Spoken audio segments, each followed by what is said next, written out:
We're back in Rexburg, Idaho, Deviant Ink headquarters, Sledder Cast headquarters, and we're stoked for another Sledder Cast podcast. We've got the team from AMPL here with us, just across the little hill over here, over in Driggs, right? We're stoked to be talking about what their organization and their program is and does. And but before we get into that, make sure you do the things, right? Mm-hmm. Like, subscribe. We appreciate all the love that we get from you guys with the podcast. It helps us keep cranking these things out because it takes quite a bit of work to. It's quite a production here. And we're not a podcast company. No. Yeah. Right. Like so.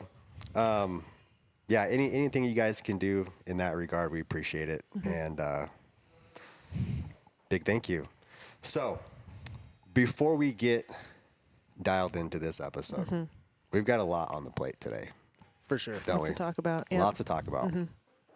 But the question I have for you right off the bat is, for that person who is just scrolling through their feed and they see our thumbnail here and they're wondering, what's going on? Should I stop and listen? Knowing what we're going to talk about today in this episode, what's that one thing that you can say to that individual that's going to get them to stop and dive into this episode? I mean, right off the bat, access is no guarantee. We, as snowmobilers, ride on public land, by and large, exclusively. There's groups out there trying to shut snowmobiles off our public land, and AMPL, Advocates for Multi-Use of Public Lands. We're one organization that fights to keep access open to everybody. Yeah, I think I'd add that decisions are being made constantly about how land is used, and it's really important to engage and understand those decisions and get involved, make your voice heard. If you enjoy snowmobiling, if you enjoy any kind of recreation on public land, just know that there's entities out there, there's people who are making decisions, and it's really important to have your voice heard. So, yeah. And if you live in the Midwest and come out west or ride, like, these issues are just as real for you. Oh, yeah. Yeah. It's everywhere. When you come out here, you want to enhance as much as your time as possible, right, on the snow. So, great. So, Team AMPL here. Who do we have? We've got Will and Virginia sitting here. Tell us a little bit about AMPL. For someone who this is the first time they've ever heard of you guys. I mean, you guys have been showing up at shows. I know you guys have been at the Jackson Hole Hill climbs pretty consistently for the last little while. Maybe just give us like a brief background as to what AMPL is and who you guys are. Yeah, sweet. So Will Mook, Executive Director of AMPL. I've been in that position just over 3 years now. AMPL is an organization. We started in Jackson, Wyoming in 2017, and our formation kind of circled around this thing called the Wyoming Public Lands Initiative, which was a collaborative group of a whole bunch of different stakeholders coming together to figure out what we should do with a couple wilderness study areas in Teton County, Wyoming. That process is basically what brought a bunch of people together to form AMPL, a bunch of avid recreationists. We love public land. We all recreate on public land. We want to make sure future generations can recreate on public land. We really started out as like an advocacy group, going to meetings, writing public comment, being engaged with land managers, etc. And now we've recently grown to doing a lot of trail work in the summertime, putting up beacon check stations, things like that. And that's kind of Virginia's role at AMPL. Yeah. I'm Virginia Dan. I'm the Programming and Outreach Director at AMPL. I just started in May. It's a new position for me. I'm really excited. So I, coordinate our trail crews in the summer, make sure that events are happening, volunteers, social media, and just kind of new to it and excited. And it's really cool to see AMPL come from a real advocacy organization of really being involved in the bureaucracy of it and kind of to be more of a boots on the ground organization. We've heard from quite a few people this summer, being like, God, it seems like AMPL's like the only one, doing anything out on the trails, which, we know isn't true, but like we've really wanted to make sure people know that, we are out there. We're making sure that trails are awesome for dirt bikers to ride, for mountain bikers to ride. So it's cool to be kind of growing the boots on the ground, a bit of the organization, because that's really what, people see. It's harder to get people engaged in, the kind of deep bureaucratic Like paperwork paperwork stuff, right? paperwork stuff. It's like harder, like what is a wilderness study area? It's like hard to explain these things. So it's really important to have that kind of tangible thing that people can see that, hey, we're out clearing trail, making sure it's good, putting up beacon check signs in the winter to make sure people are getting safe access. So yeah. Okay. And as far as you guys' footprint goes, like geographically, right now, maybe paint us a picture, a bird's eye view of kind of what your footprint looks like. Yeah. From my understanding is, you guys are all about expanding and growing that footprint as resources become available. But currently, right now, what's that kind of geographical map footprint look like? I mean, the epicenter started right there in Jackson, Wyoming. And since our formation in 2017, we've grown to have trail crews in southeast Idaho. So primarily in like the big holes and then the Palisades on the Idaho side as well as the Wyoming side. We're pretty engaged. Like I've written public comment for stuff going down in like Moab with multi-use trails down there at risk of being closed. But for like our boots on the ground impact, it's really centric around both Teton counties, and we're starting to expand down into Lincoln County, Wyoming as well. Okay. Yeah. Great. Now, as far as like day-to-day operation for you guys, Virginia, you're pretty dialed in on a daily basis. What does your day-to-day kind of look like at AMPL? Yeah, I mean, I think it's changing season to season. Of course, this is going to be my first winter season working at AMPL, so it's going to be exciting to see what that looks like. This summer was a lot of managing our trail crews. So we had a full-time trail crew in Wyoming that was working on our motorized and non-motorized trails over in Teton County, Wyoming. So I was, checking in on them, making sure they have what they need, checking on progress, checking on issues that might be happening. So I got to spend some work days out on my dirt bike, which is super fun. Not a bad way to spend a day. Not a bad way to spend a work day. Not a bad day. And social media, making sure, like I said, making sure people know what we're out there doing.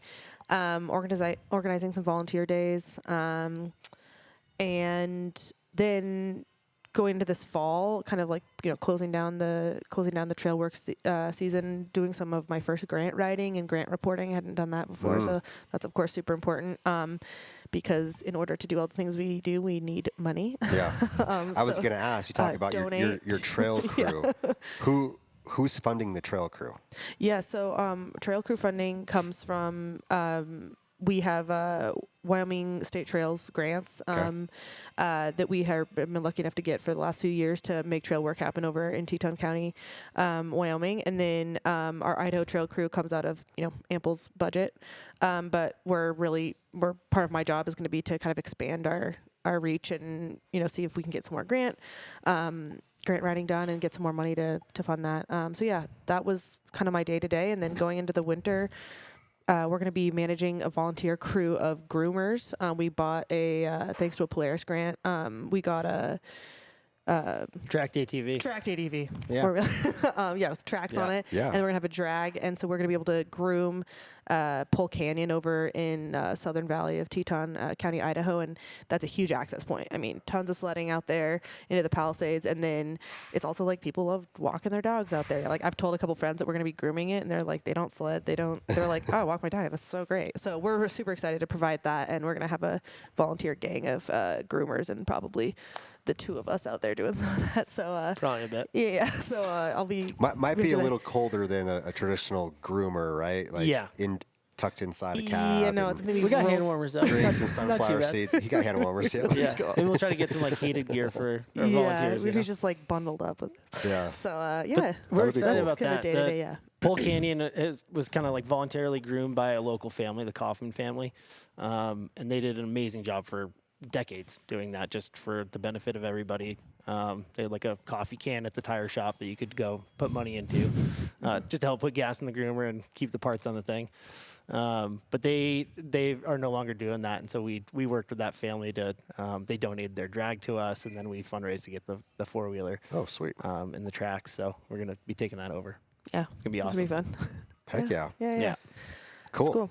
So that's kind of that's my day to day. I mean, if you want to, My day to day is a lot less exciting. It's important It's nonetheless. important, yeah. It's going to meetings. It's sitting down at the computer, writing emails, talking with our attorney about strategizing ways to keep public land open for everybody. A little bit more big picture, less like day-to-day boots on the ground stuff. But yeah, we really started as an advocacy organization, and I think we realized that like to have a seat at those tables for meetings and meeting with land managers and other user groups and stuff, we really needed to be doing things on the ground to be giving back to our public land so that we had a stronger voice. Yeah. You know?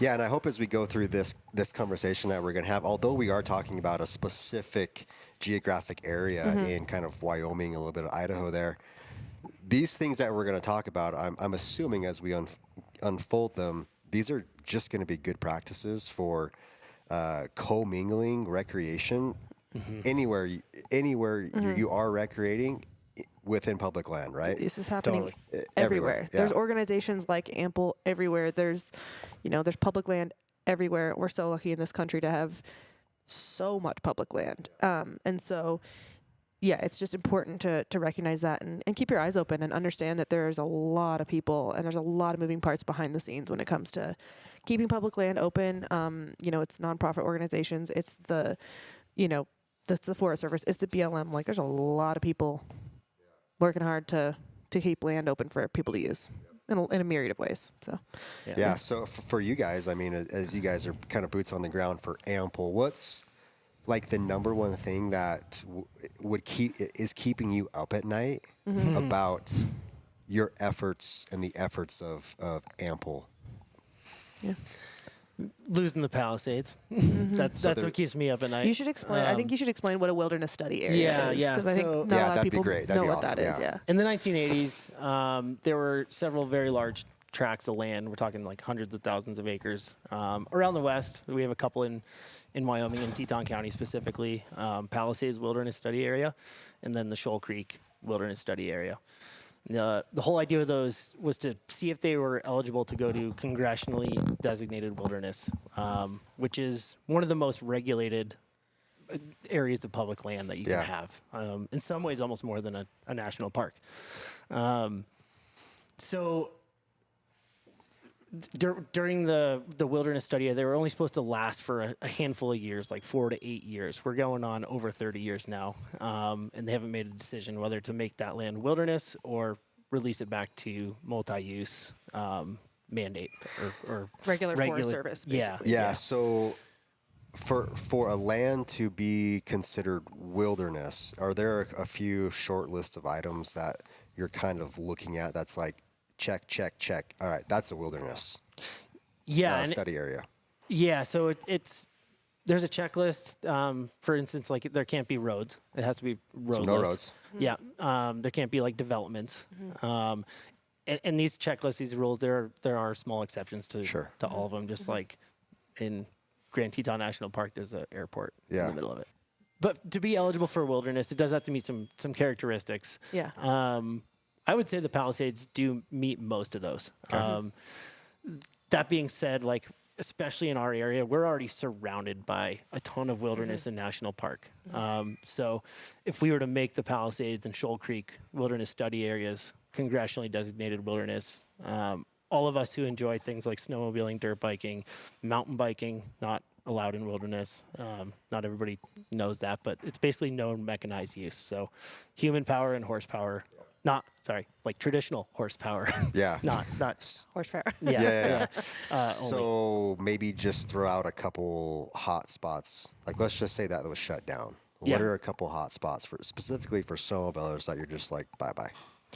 So basically, the entire mountain range from Teton Pass, so the road that connects Teton Valley, Idaho to Jackson, all the way down to Alpine, Wyoming. From there southward. South. Yeah. All that.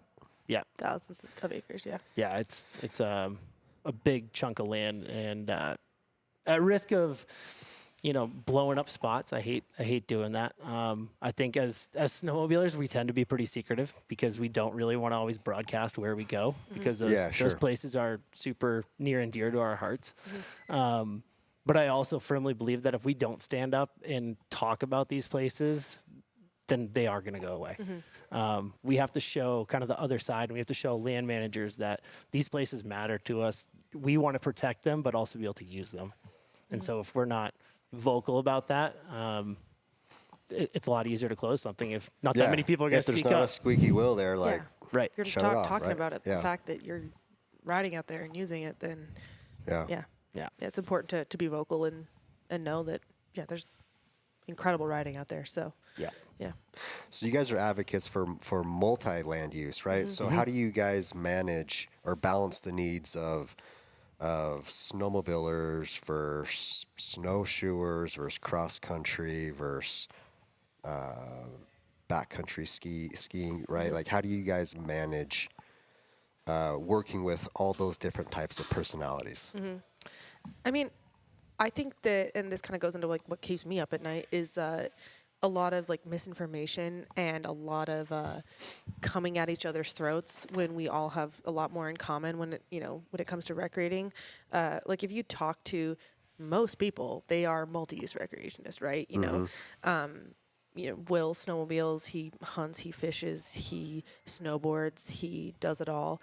Same with myself, and so I think it's important to recognize that we all do a lot of the same things, and so it is hard to operate in a place, say for instance like Teton County, Wyoming, infamous for its backcountry skiing, and also infamous for having incredible backcountry snowmobiling too. So it is there's a lot of voices at play. I think that AMPL really wants to be a voice of saying like we hear everybody, and we really want to promote proper etiquette, understanding. Like we want snowmobilers to understand that, hey, you're on a really incredibly powerful machine that allows you to get way out in the mountains very quickly.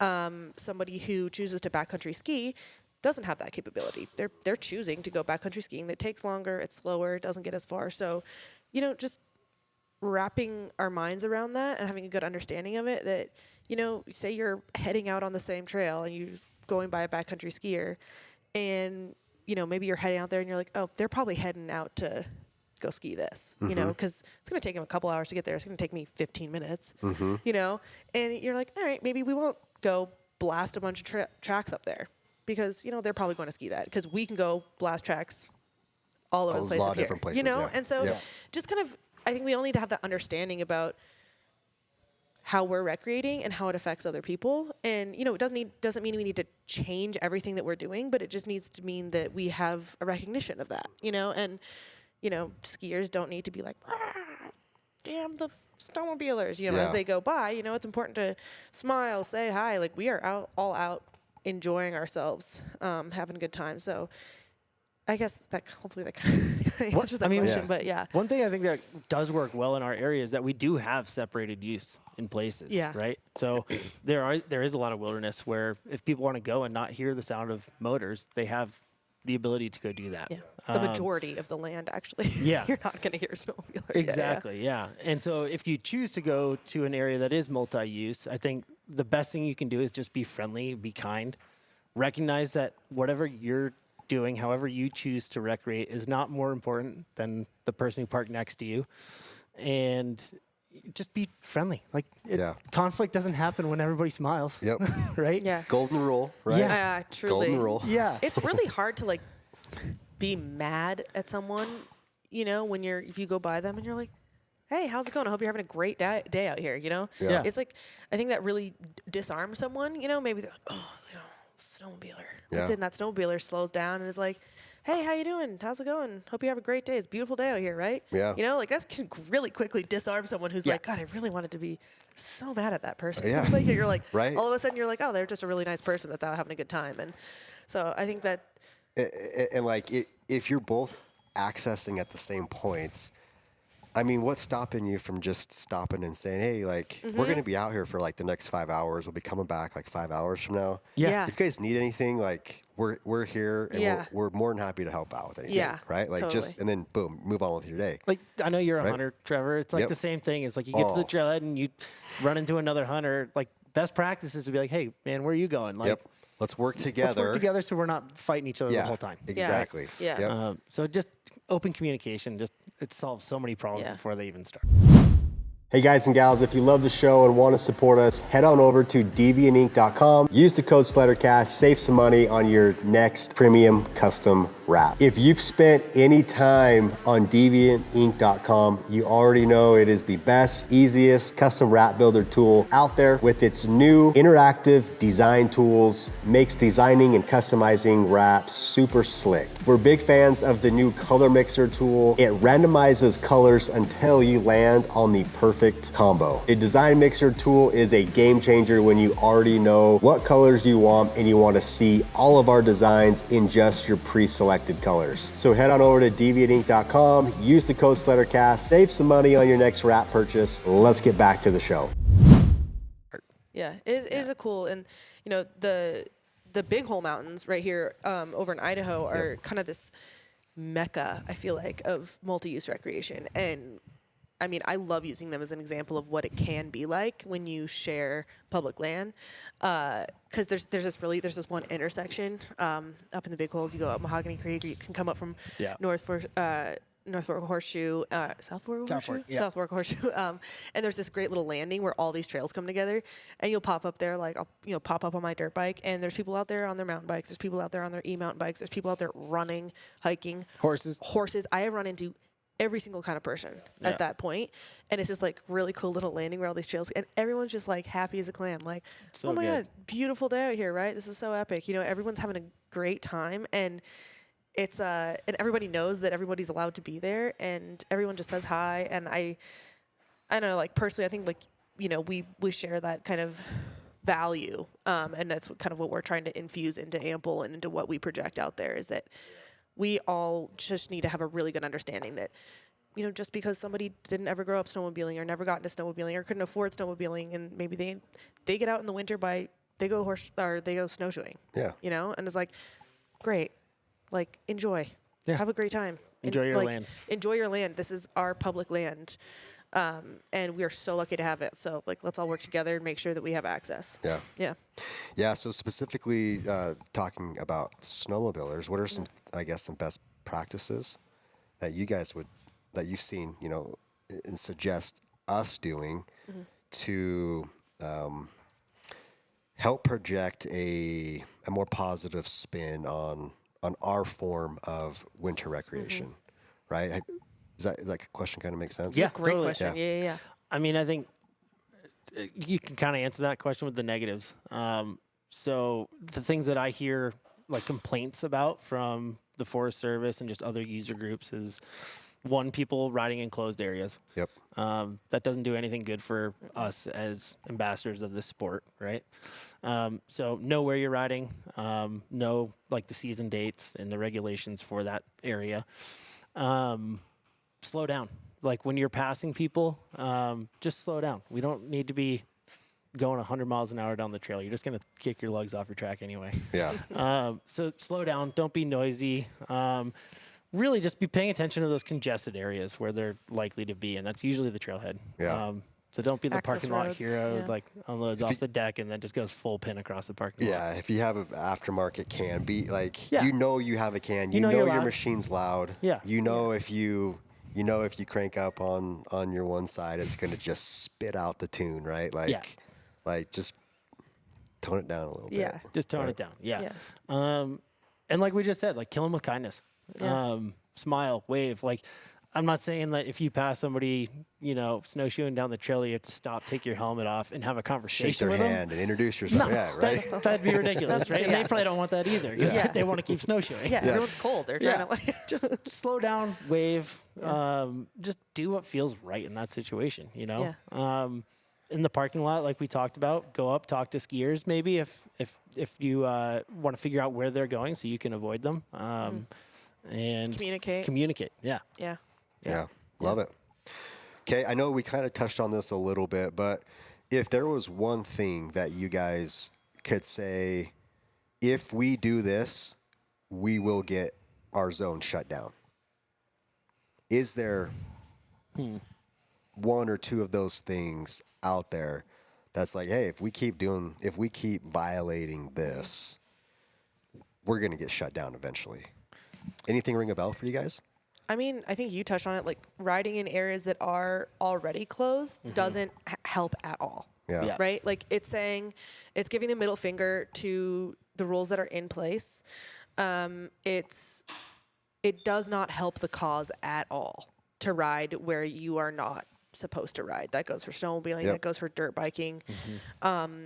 It makes everybody look bad. It shows that, like a lack of, you haven't done your research. You don't know what you're doing if you're riding in those places. And so I think that's just that's a really important thing. Yeah.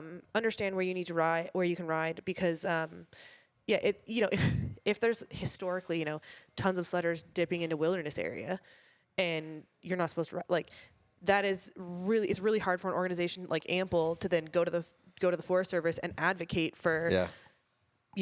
Hey, can we please have more access to places because we want people to be able to ride? They're gonna be like, pfft. Yeah. Like you think, like you guys can't communicate. It doesn't help. Yep. It It shows doesn't that help we're at all. irresponsible users instead of responsible. Yeah. Yeah. The biggest thing I would also just add to that is like, don't be silent. You got to speak up.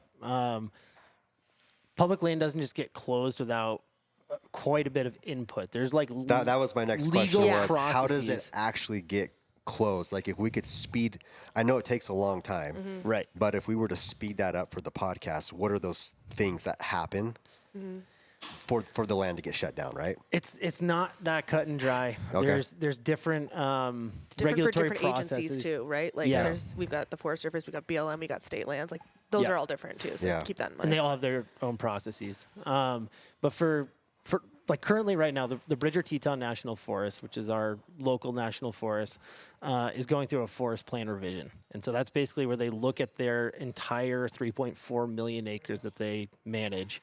And it's kind of like a zoning document that comes out of this multi-year process. I think best case, we're looking at like 4 years. It's going to be as quick as it can happen. And they just recently started opened that analysis Yeah. up. Yep, and so there've already been, and We're this like is one thing a year AMPL in? does. We're a year into we're it? coming on a year now. Yeah. Okay.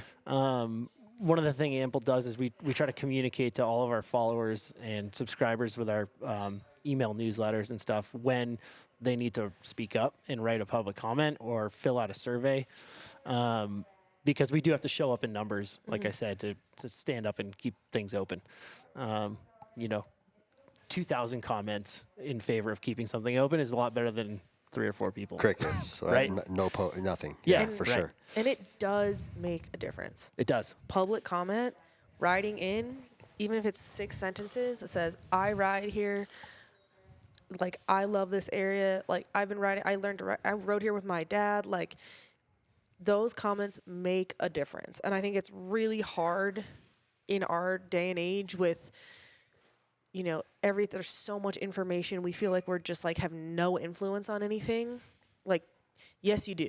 Yeah. You writing in, you getting 10 of your friends to write in, it does not have to be some kind of well-written essay. It just has to be from you saying, this is really important to me. It makes a difference. Yeah. What doesn't make a difference, though, is writing in and cussing out the Forest Service and saying, don't close my zone, right? Yeah. They Yeah. do want, substantive comment, which is like giving specific places about like, I rode to the top of Purple Peak with my dad and my grandfather when I was 8 years old, and this has always been a place that's really passionate. We're passionate going there, and Oh yeah. I take my kids there. I like just make it about you and what's important to Yeah. you. But yeah, the person who's reading that or who eyeballs go over that, the feeling that they get from the words that you write it's important. matter. that's an awesome point, Trevor. And if, Yeah. and if as soon as they read that, they're just pissed. yeah, Yeah. yeah, yeah. No, Right? yeah. Well, yeah. they legally have to keep it, but Okay, they don't throw it away. Yeah. It just goes over here. right. Yeah. Yeah. But it doesn't. Yeah, it's not helping. It's not helping. Yeah. You're not changing anybody's mind if you're just yelling through the no. paper. Yeah. Yeah. Yeah. Yeah. Cool. So for a land, so for a piece of land that is closed, and it's an area that we're working on to try and open, what kind of, I know it's different for the agency behind the land, right? But I guess what could you say are some of the big things that we can be doing? I know we've got like don't ride in closed stuff, but is there anything that right into the organizations? Is there anything else that we can be doing to help get closed lands reopened? It's almost impossible, honestly. Well, it depends on okay. it depends on the closure, right? Like if it's wilderness, once it's wilderness, So the it's stakes wilderness. The stakes are They're very incredibly high. high. When it 'Cause comes to once it wilderness, goes- yeah, I think like you I know, mean, Congress has to vote yeah, in order to make an area the wilderness or United not. States Congress Yeah. has to vote on whether or not something becomes wilderness. So it's a big deal. It's a big deal. Yeah. Yeah. And so the best thing we can do is not lose it. Yeah. It's different when, you know, say the Forest Service itself is just designating, you know, this is a motorized versus a non-motorized, or you know, the certain designations of usage on trails. That can change, but what it takes is, you know, it takes an organization, you know, maybe like us, who says, hey, you know, we really want to build a trail here, or there is an old trail here that needs to be, you know, revamped and would be a really great opportunity for riding. There's a lot of processes that have to go into that. Again, multi-years. Years. Yeah. You know, like environmental studies, social studies, wildlife studies. A lot needs to go into it. There's a lot of hoops to jump through. So I would say, again, you know, sometimes those do involve public comment as well. So, you know, looking out and looking for wherever you live, getting in touch with an organization like AMPL, or, you know, following them, getting on their newsletter list and hearing about. So those are the people that you're going to hear from. Okay. Is probably somebody like us. So I love what you guys are saying right now, and we may have to chop this up Yeah. when we post this. Yeah. But what I would love for us to come away with from this segment is I want 3 things. Okay? Okay. What are the 3 things that I consider myself a general snowmobiler. I don't have a ton of pull. I'm not going to meetings, but I spend quite a bit of time on the snow. I may be an out-of-stater and driving in. I may be local. Okay, but I'm just a normal dude or a normal gal. Okay, what are 3 things that I can do immediately? That's not like, hey, become this so that you can do that. I want just like 3 actionable things that, holy crap, I can actually go do those within like the next week if I wanted to. Does that make sense? Yeah. Like, I want us to give everyone like 3 things Yeah. Okay. that we could go tell them to do, whether that's, and it could be Yeah. you know, $10, whatever. Yeah. But Yeah. but what are those? What could we say? Yeah. So First, I'd say like sign up for, if you're local to this area, sign Yeah. up for AMPL's. Follow AMPL Newsletter. on Okay, Instagram so and Facebook. Yep. Yeah.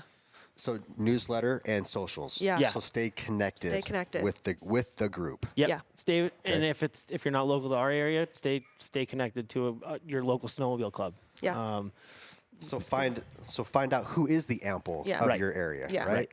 Okay. Because I like that. we're everywhere. They're all over the place. Yeah. Okay, that's number 1. That's easy. Yep. Number 2, Number 2. donate. I mean, that's a huge deal. Organizations like AMPL, we rely on donation. If you can donate $5, $10, it really makes a difference. It shows that there is a constituency of people who really care, and those small donations really help. If more people gave $5, $10, then it would provide organizations like us with the resources to improve parking lots, provide more signage, you know, provide educational information, kind of just add to the culture.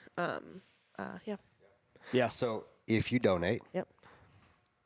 when you donate, copy that link, send it out to your 12 riding buddies, Totally. and say, hey, if you want to ride with me this year, you better freaking donate. Yeah. Yeah. Right? 100%. Yeah. Because Sure. the anti side of all these fights, they're very well funded. Yeah. They're Yeah. huge. Yeah. They are established, and I think that's one of the hardest things is snowmobilers specifically. Like, there's a lot of individual clubs around the country. We don't really have that like unified voice, like some of the other organizations do on the other side of the issues.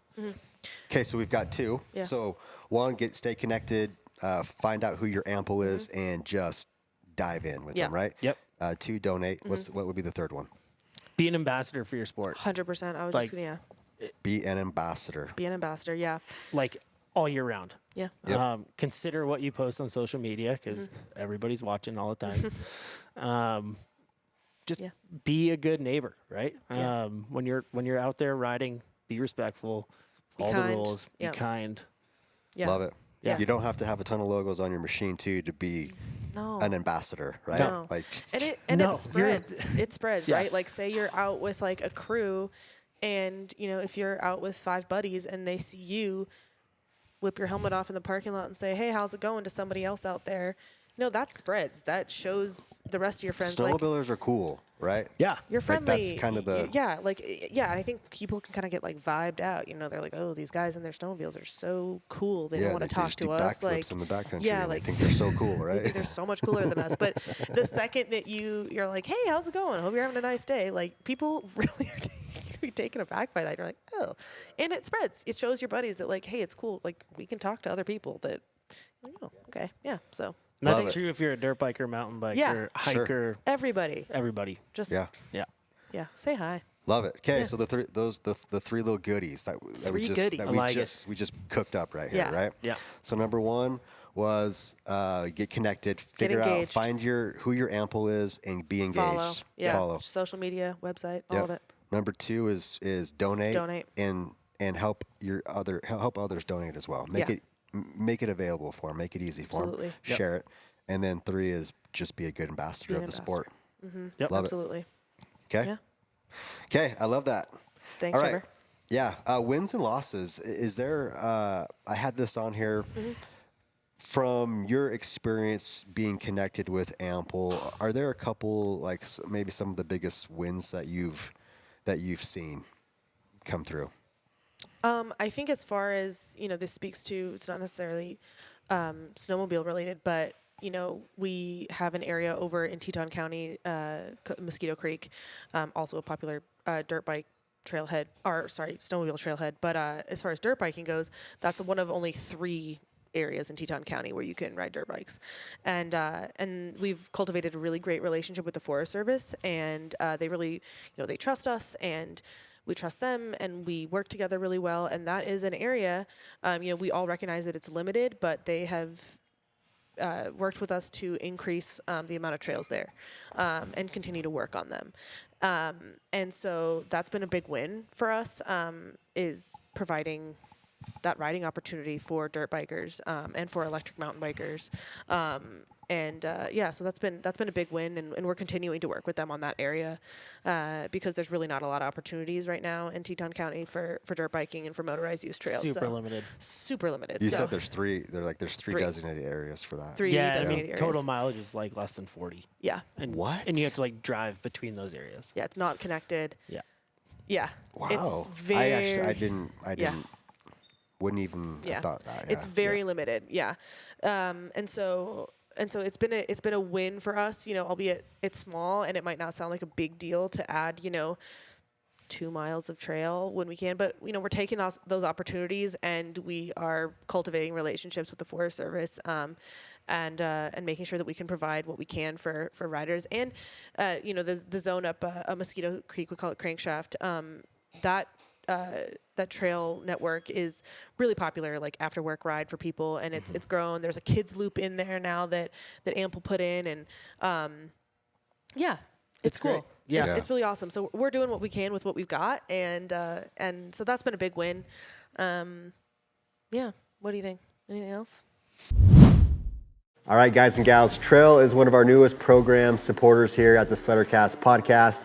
You can find them at trail.com. They are coming in hot with all the goodies, all the backcountry essentials. A few of our favorite must-haves are the Grizzly folding saw with razor sharp teeth that plow through those pesky branches with ease.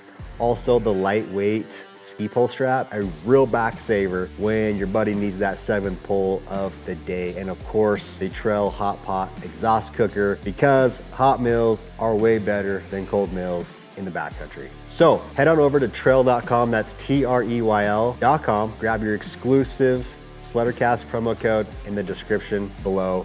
let's get back to the show. I mean, yeah, we've had a bunch of small wins like that. I mean, even just like fundraising and getting that groomer feels like a big win. Yeah. You know, seeing that community support, everybody pitching in, watching Polaris, you know, pitch in so that we could get that and provide a smooth trail for all the different users who want to enjoy it. As far as losses go, I can't really think of too many losses. I've only been at the job a little over 3 years, and so many of these land use decision-making processes they take forever. You know, the Forest Service is very slow at making decisions. They do lengthy studies, everything in due process. The WSA that's been 40 years sitting there. Yeah. So in the 3 years I've been at the job, we haven't had any major losses like that. We are working at trying to expand some e-mountain bike opportunities in the Teton County area. And we've definitely hit some walls with that. Yeah, it's which pretty has been touchy a bummer. subject. Yeah. Yeah. 100%. Yeah, e-bikes are Yeah. they're a touchy subject for sure. Yeah. I think they're cool. Yeah, they're cool. I do I don't too. own one, but I mountain bike and I dirt bike. But one day I'll probably e-bike. Yeah. Yeah. So I'm not sure where this question will take us. Yeah. And maybe it takes us nowhere, but there's this quote, and I'm going to butcher it. And maybe it's not even, maybe I made it up in my head, but I swear I've heard it before. But it's like something like, the enemy you know is better than the enemy you don't know. So for snowmobilers, who are our enemies? Like who's out there really? Is there like a specific group that we need to be aware of and know, hey, this is who they are. These are like their tactics or what they're trying to do, and we need to really be on our minding our P's and Q's when we're around this. Is there one? Like There, it's undeniable. There are organizations that don't like snowmobilers. I don't really want to call any of them out individually just because it feels negative, and I try to. I mean, can we like get their address and then maybe put a fund together and like send them weekly donuts or something? Yeah. From your local Kill 'em with snowmobiler kindness, friends, right? Right? Yeah, yeah. Like- No, Yeah. that's a great idea. Yeah. They could probably get a fund together to the donut fund, right? Yeah. Donut fun. Yeah, so I mean, it's no doubt there are organizations that are loud about, you know, shutting loud snowmobiles off of public land, and that's a bummer. But yeah, I mean, I can't really think of like a number one enemy. I think.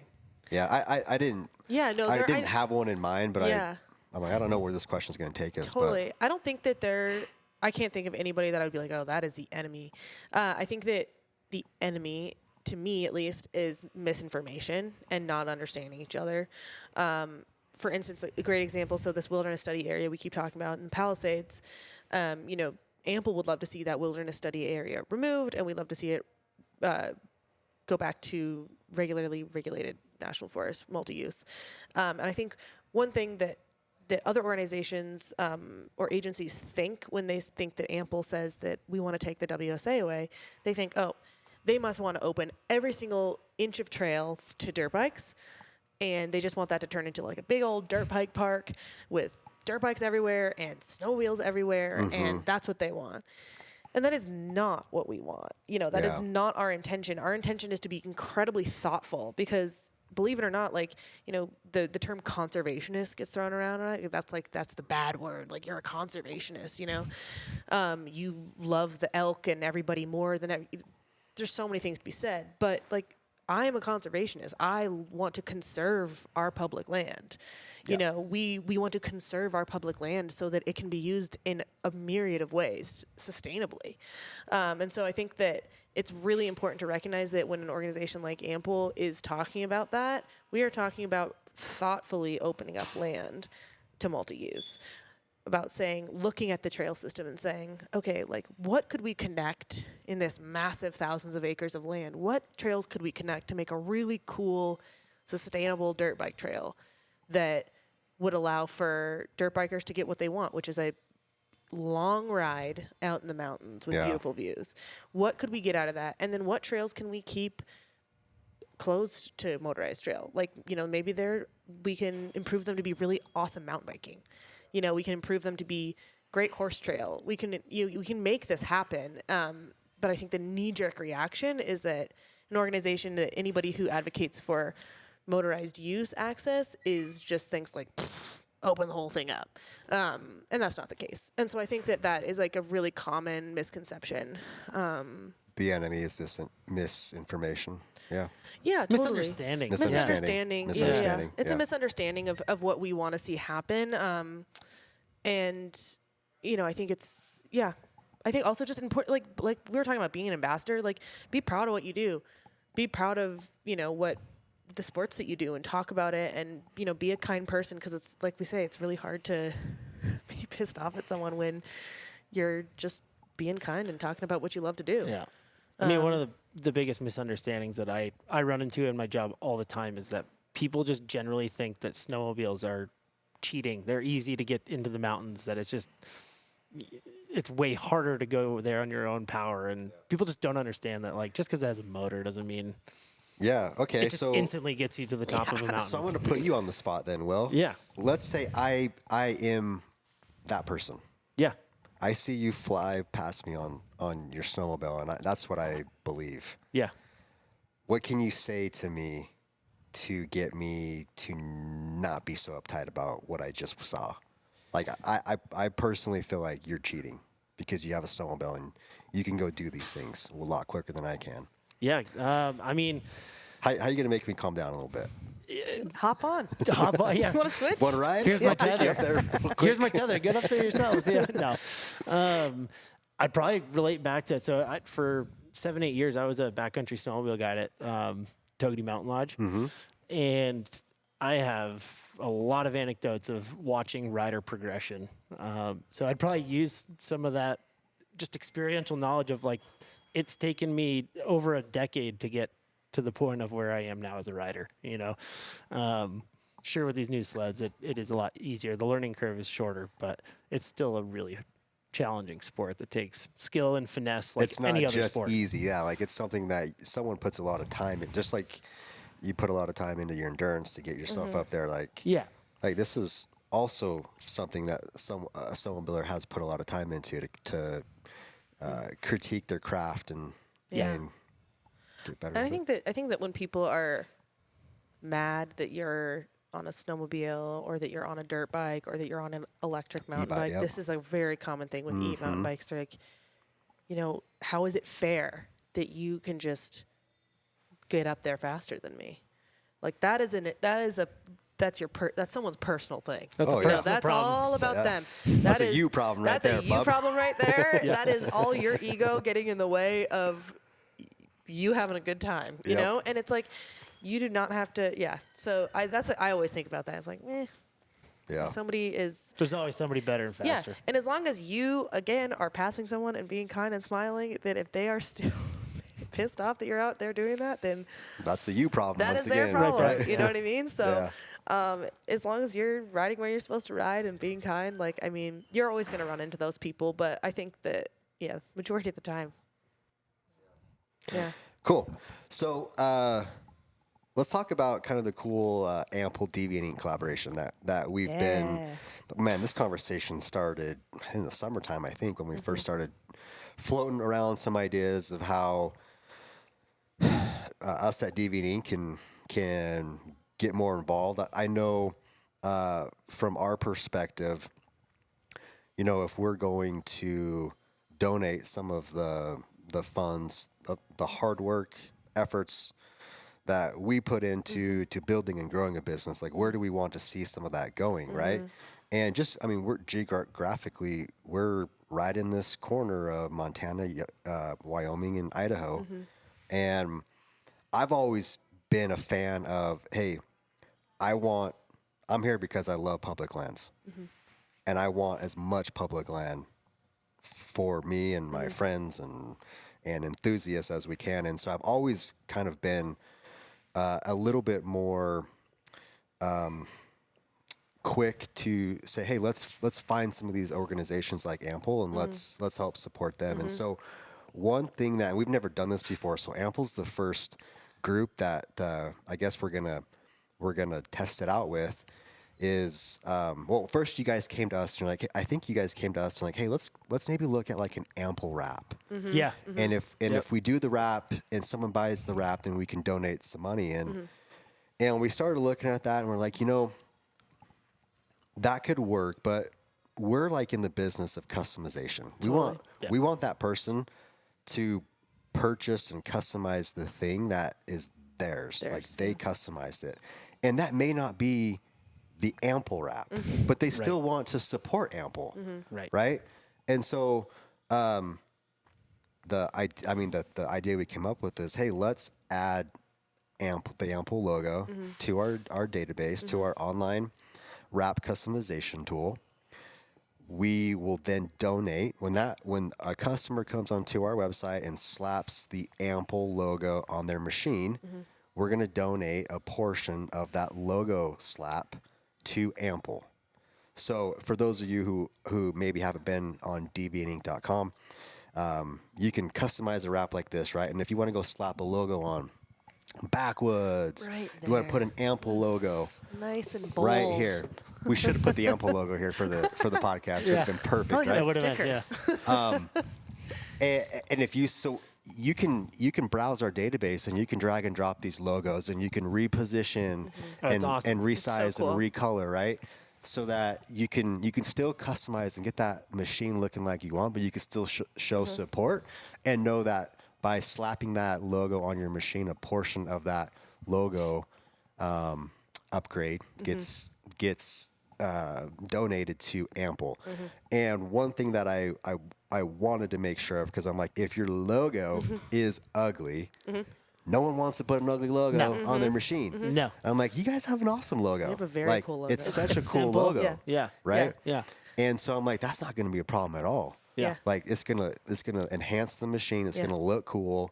You're taking care of all three of those things we talked about earlier. Yeah. Right. Getting engaged. You're going to know who AMPL is once you stick the logo on it. You're donating to AMPL through Deviant Ink. Yep. And you're being an ambassador. That's a great Boom. point. Wham bam, thank you, Wham ma'am. bam, thank you, Yeah. ma'am. Yep. 1, 2, 3, Yep. done. I just designed my wrap last night, and it's got, I think, 3 or 4 different AMPL logos on Yeah. it now. Yeah, there you go. So this episode, like obviously when you're watching this, we're going to be well into the season. We obviously have already posted about this. We talked about this before we hit record here. And we're going to get this out as soon as possible because, I mean, snow's already dropping. People are already coming. dropping, Oh, yeah. dipping shoulders. Yeah. You guys got a busy production room in there just printing wraps out. Yep. It's amazing. Yeah. Tis the season. Yeah. Tis the season. Yeah, well, we're super grateful to Yeah. Deviant for this, and we're super excited. We want to see as many AMPL logos out there as possible. So, Yeah. it makes a huge difference. Like these little donations that come, it adds up. And so, no matter where you live, throw an AMPL logo on there. It's a very cool logo and helps us out a lot. For sure. And we can be totally transparent. Like when you customize a wrap and throw a logo on it, we charge $10 for that. Right. Right. And that's production and customization fee on our end. Yeah. So what we're doing, how the idea we had that is going to help and benefit everyone is we're going to charge $20 for an AMPL stick. Right. So you're going to slap a logo on. It's going to cost you $10 more. We're simply just going to pass that that additional $10 on to AMPL. So that we can keep fighting the good fight, and Yeah. making sure that everybody's got access to Yeah. high quality sledding and dirt biking and mountain biking and all the above. Yeah. Helps a ton. Yeah. So we're stoked. Yeah. It'll be fun. And hopefully every wrap we see coming out of the printers over there has a nice little AMPL logo on there, right? Exactly. sick. You don't have to be snowmobiling in Idaho, Utah, Wyoming, it doesn't Montana. It doesn't say Idaho or Yeah. Wyoming on it. It says Advocates for Multi-Use of Public Lands. So There we go. Yeah, it's anybody can be gonna be an great. advocate. And you can put it on big or small. Yeah, and you can put it on. You guys do dirt bike wraps, right? We dirt bike side by side. Doesn't have to be a snowmobile. Next summer, I'm getting a dirt bike We wrap. do electric bikes, and we Sweet. do. I can't wait for my new dirt bike plastics and wrap next summer. There we go. Yeah, we already. It's We gonna got a be wrap we- 4-wheeler too it's for gonna be grooming. cheetah. Yeah. Got to look good when you groom. Yeah. 4-wheelers are on our list. Okay. We have a lot of. We can be your test. We We you can be guys your could be test the dummy. test. Yeah. Truly. It's brand new. Yeah, that'd be sick. Yeah. Yeah. It's Chat like about high that. up on our list of the next category we're going to go into. Yeah. So Nice. Sweet. Nice. cool. Yeah, we'll be your test rabbits. for Heck that. yeah. Yeah. Cool. Okay, so Sweet. we're here to the lightning round. Okay. So All this right. is kind of the fun spot. I don't know if you guys want to answer the first question on modification of a snowmobile Oh, yeah. together. I don't know, Virginia. I'm not a snowmobiler. This is breaking news. Okay, so we're gonna. So This is breaking news, guys. I'm admitting you can this at the contribute. end. Yeah, if you want to contribute, you can. I know So I might we'll sound direct like this I'm question to Will. I know what I'm yeah. doing. Yeah. All right, Direct this fair. question to Will. I'm here to learn all What about you got? mods. So Mods. So, Will, you get a brand new snowmobile, right? We asked Just this did question last weekend. Just did last weekend. What are you riding? 25 Chaos Boost. 'Kay. 155. So we got a 155 Chaos Boost. Yep. And let's say you only get 3 modifications that you can add to that machine to enhance. Wraps don't count. What are the 3 things you're going to do to it? And you only get 3. I might not even take the full 3. Ooh.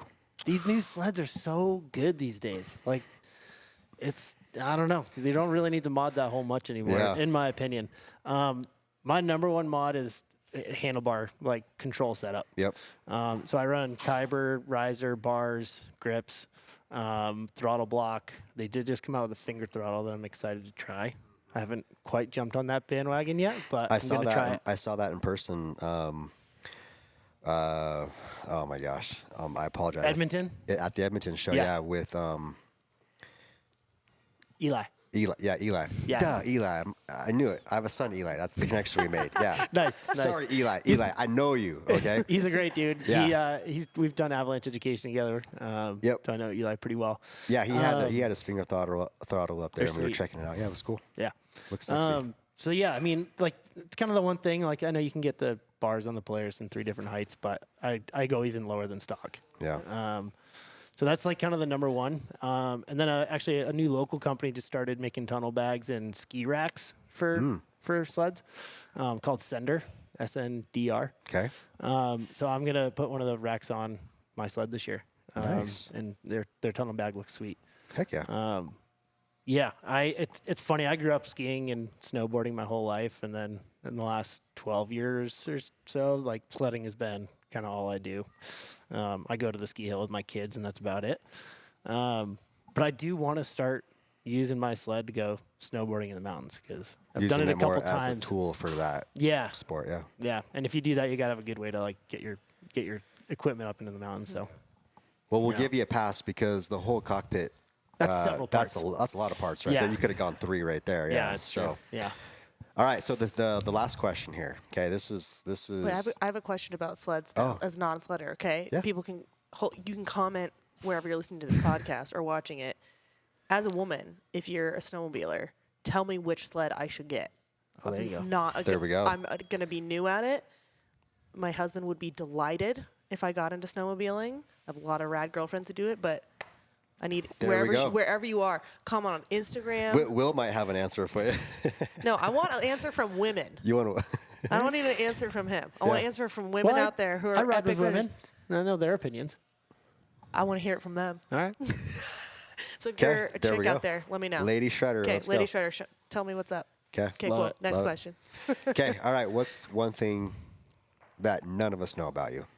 What's that interesting little factoid that you're like, if I say no one knows this about me? About us personally? Yeah. In this personally. circle, I'd say, and this helps with my job a lot. I studied conservation biology. If you look at my resume, you might think I'm on the other side, but that's not true. I studied that because I am an avid hunter and just wanted to be engaged with wildlife and all that. Cool. Yeah. I'd say We already know you're not a snowmobiler yet. So that could have been- You can't No, say that that could one. have been my thing. I'm You not can't going to say use that one. one again. No, I mean, I think similar to Will, but I come from a huge family of conservationists, like hardcore conservationists who want to protect land and who, often bristle at, the idea of motorized sport. And so it's been fun for me. I'm actually pretty new to the motorized world. I just started dirt biking like 4 or 5 years ago. Started on an electric dirt bike, and I just bought my first gas dirt bike this summer. So it's been. So you transitioned over, and you're okay. I am okay. I have come over to the dark side. Oh wow! And She loves her 300. She rips it. so fun.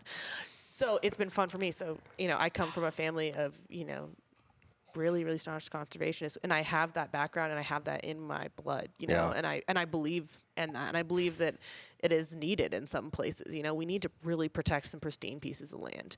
But, I think that it makes for, a unique combination of having that background, and also I love riding my dirt bike, and I have a lot of respect for anybody who recreates in whatever the way they do it, as long as they're being nice and know what they're doing. So, I think that's kind of the biggest thing that I want people to know about me and about. I think it makes us better us. at our jobs. Yeah. Because we can talk to both You're sides not just very one side. easily. Yeah, you can be an advocate for both sides, right? Yeah, So, it's an and both kind of situation. Mm-hmm. It's we can do it all. love it. Yeah, and I'm just easing my family into that. There we Talking go. about Being a about good dirt bikes. ambassador. Being a great ambassador. I Yeah. got some Christmas paper that has Santa riding a dirt bike, Yeah. and I'm gonna wrap everybody's presents Love it. in that. It's That's gonna come sweet. as a great surprise for everybody. That's awesome. Yeah. Cool. Well, hey, I appreciate you guys making the short little trek over here. Yeah. yeah. Thank of you for course. having Beautiful us. drive Thank for you you. guys. Stunning Yeah. day. You Yep. can see the Tetons from your parking lot. Just I notice know. that. You can see the Pretty cool. the tippy tops The of them tippy top over there. Yeah. Yeah, Cool. they're transitioning to white now, I know. so it's They good. are. It's happening. It's happening. more in the forecast. Yeah. It's coming. Okay. All right. Hey, thanks for tuning in to another episode of the Sledder Cast podcast. We appreciate everything you guys do for the program. Be an advocate of the show. Like, subscribe. Follow Leave- Team Ample on Instagram. Follow at Team Ample. Yeah. on Instagram. Obviously, we will we'll tag everything up in the description of whatever video or audio platform you're listening or watching it to. Just scroll down, you'll see it all there. Cool. All right, thanks, Trevor. guys. Appreciate Thank you. it.